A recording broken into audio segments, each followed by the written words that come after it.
Hey guys, welcome back to my channel. I'm so happy you're here, and if you're new, welcome. I'm so glad you found us. Today we are talking about greeting cards and what you can do with them after you're finished enjoying them. So let's get right into it. So I decided to do it from this angle because you don't really need to see me when we talk about greeting cards. Now, greeting cards are something that maybe family members are still sending to you on special occasions, holidays, and they're great. We love getting them. It's such a nice surprise to go to the mailbox and actually get something that's not junk mail. But after you open them and you enjoy them for a couple of days, what do you do with them? Unfortunately, most people throw them in recycling or the trash.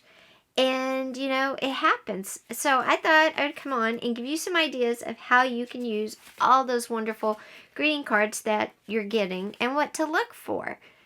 Because, okay, here's our first greeting card. It is a super cute one. Love it. Want to save it. But maybe you're like me and you don't have a lot of room to save a whole card either. It depends.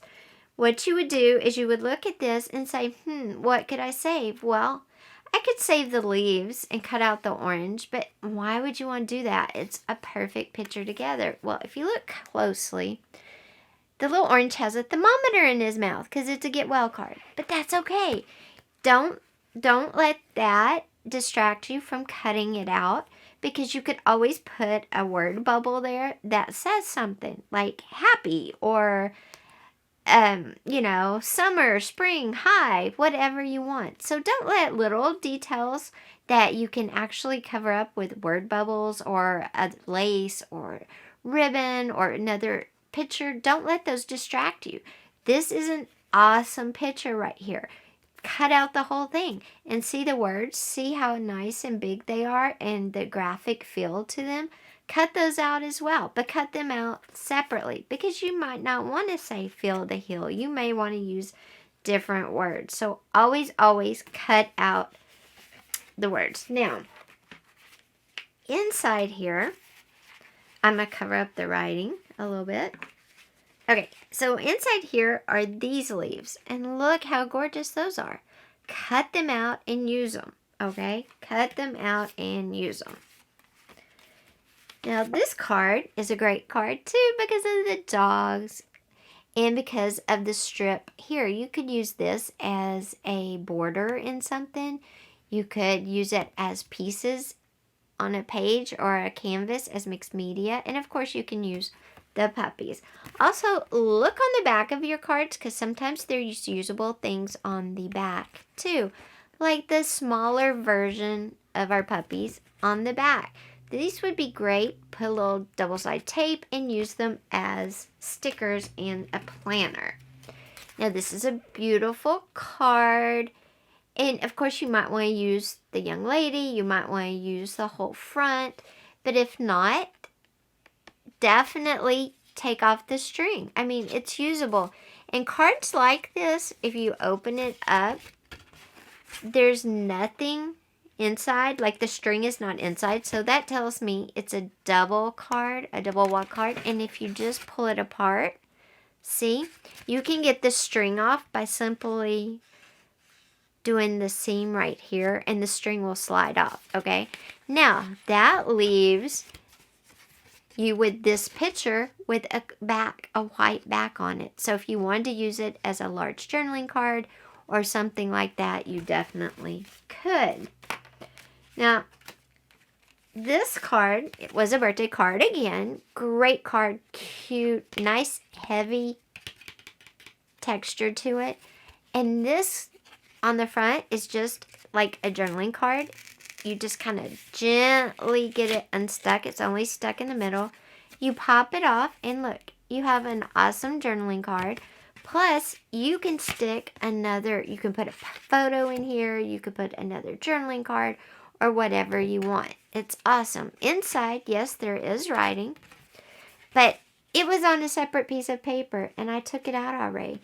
This is a great way to use a card after you harvest everything out of it as a journal cover. It's a great size.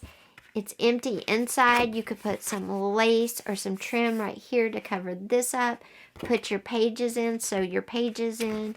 Put your picture for the cover, and there you have a journal cover.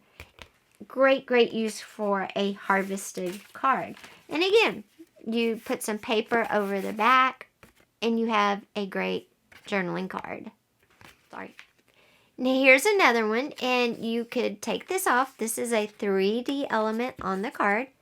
You could take it off and save it. The front of the card is beautiful. It's shiny. It has fun items on it. And again, this card, because it is a thicker card and it has the pop-up on the front, if you come in here with your hands, you can separate the cover from this inside page, and you have 2 pages after you take the niece off of great design. It's glitter, it's sparkly, it's fun, and you can use these as pockets, as journaling cards, as belly bands, whatever you want in journals. You could use them, cut out each individual item if you wanted to, and use it in a planner, or you could use it as mixed media in a mixed media piece. Now that's cards you get in the mail. When we go to garage sales or estate sales, a lot of times you'll see big Ziploc bags full of greeting cards. Grab them. You can harvest stuff. You're not going to use the card? That's fine. Grab them. You can harvest the art. Look, perfect chickens right there. You can even harvest the words if you wanted to. These are a little small, but if you wanted to cut out the words, you could. We're always using words in mixed media and journaling. Why not? Okay, now this is one, again, that I got in an estate sale in one of those big Ziploc bags. You just detach it from the back, and you have a great journaling card. This is a great one. It's fun shape. I would actually use this whole thing as just a note card, and I would just slide this one inside the journal itself because I love the colors, I love the piano, and it's small.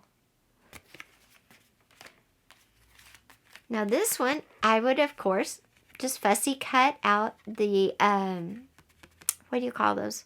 Not sandals, flip-flops. I would fussy cut out the flip-flops and, yeah, use those as, you know, ephemera in a mixed media piece, a journal, or whatever. Now, some cards you get, you could actually use them as note cards and keep them for yourself, of course. You could cut out this one, the flowers. I don't know if you can tell, they're glittery. Okay, but this would also make a great pocket in a journal if you're into art journaling or junk journaling, because you could put it as a pocket. They're very sturdy, as you can tell, so it would make a great pocket, and it would make a flip-up pocket where you could write as well. So a great journaling pocket for sure, but great for mixed media as well. This one is fun. I would use the whole thing. It's great content. If you don't want to use the words that says wishing you oodles of fun, but I love the words even. I mean, this is great. You could put it in a journal. It could be a page in a journal. Just add a little lip of fabric, and it could be a page in the journal, whatever you want it to be. Again, happy Valentine's Day. Of course, you could just cut out the cupcake if you want. Look inside. You could cut out this bottom part. Again, great trim for pages, for mixed media and whatnot. This is great for a prayer journal. It's a very beautiful card.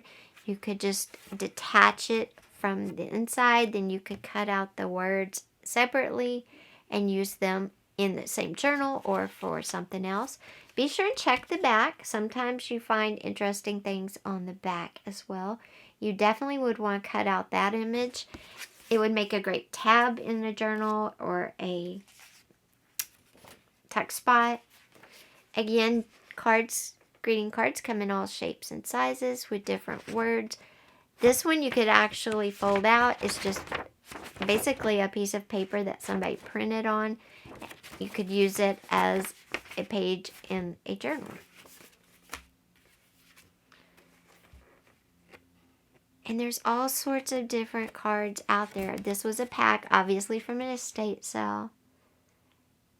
And your imagination will be challenged if you look at these cards, not just for the whole card, but for the parts. And of course you would cut her out. She's amazing. You could cut out the back too. Remember, I told you don't forget to check the back. And then the individual words inside. If you like the print, you like the style, cut them out and save them in a Ziploc bag. You can never have too much words, print, whatever. Okay, but say you get greeting cards and you don't necessarily want to use them in your journal, or you're not into fussy cutting, or maybe you like the idea of saving them, but you want to save the whole card, but you don't know how. Great trick for one is you could get multiple cards the same colors you like and connect them all together and make a valance for your, a short top curtain for your windows, valance across your windows. That would be good. You could hook them all together, and just like the vintage book pages where we made table placemats or table runners, you could do the same with whole cards. Cards are also great because you can frame them and make them into art simply by framing them. I used to have these framed, and they were in my entryway. I don't know, this guy spoke to me, and I just loved him so much. They're cards. I simply put them in a frame and used them as art, and nobody knew they were cards. And sometimes you get whole packs. I got 2 of these for 99 cents at a thrift store. And if you run an Etsy shop or you run your own business and you want to put a note card in, they're good for that, obviously. This, though, is what I'm talking about making a valance for a window. You could make a wall, a solid wall, like card wallpaper. Would look really cute, really fun, something different. Now, with all of these cards that you get at estate sales and in the mail and at vintage thrift stores, you get envelopes. Take a minute and go through the envelopes as well. Now this envelope, this could be a text spot in a journal on a mixed media piece. This could be trim. The pink one, solid, same thing. But guys, there are some interesting envelopes out there. This was in the bag I got from the estate sale. And look at how cool the envelope is. This definitely would go good either taken apart and mixed into a mixed media piece or in a journal. I love it. This is the front. Look how cute this envelope is. And this is the back. Isn't that adorable? Again, you could harvest these and use them as, ephemera in a journal, different parts of it in different places in a journal. You could put the whole thing in a beach journal for sure, a summer journal. You could make it a cover. You could slit it open and make it a journal cover. And this could be the cover of your journal. So just some ideas to think about. Greeting cards around birthdays kind of pile up. Around holidays, maybe you're out at estate sales and you see those big bags and you walk past them because you think, I don't even use the ones I have. What am I going to do with those? So I hope this video gave you some ideas on how to use those greeting cards, and I'd love to see what you use them for in your next journal, mixed media piece, or maybe a snapshot of a window with a very cool valance. I'll see you next time, guys. Take care.